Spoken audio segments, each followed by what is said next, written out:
High court आ बड़ा फैसला loan और का बहाना देकर पत्नी बच्चे की मेंटेनेंस से बाहर नहीं सकते। कोर्ट ने कहा कि पत्नी और बच्चों की मेंटेनेंस देना एक कानूनी दायित्व है जिसे किसी भी वॉलंटरी फाइनेंशियल कमिटमेंट के बहाने से टाला नहीं जा सकता। याचिकाकर्ता ने दावा किया कि उसका वेतन सीमित है और वह कॉन्ट्रैक्ट बेसिस पर करता है। साथ ही वह हर महीने कुछ लोन की, घर का किराया, बिजली बिल और मेडिक्लेम प्रीमियम भरता है जिसमें उसकी पत्नी और बेटे का भी दाम शामिल है।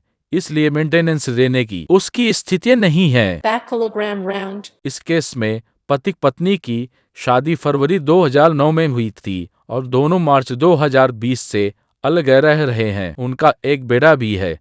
पत्नी ने फैमिली कोर्ट में याचिका दायर कर ₹30 प्रति माह अंतरिम मेंटेनेंस मांगा था, जिस पर कोर्ट ने ₹15 तय किया। पति ने इसके खिलाफ हाई कोर्ट का दरवाजा खटखटाया, लेकिन हाई कोर्ट ने ट्रायल कोर्ट के आदेश को सही ठहराया। कोर्ट ने दो टूक कहा, एक व्यक्ति अपनी पत्नी और बच्चों की देखभाल से इसलिए पीछे नहीं हट सकता कि उसने अपने ऊपर कुछ अतिरिक्त खर्चे खुद ही मढ़ लिए।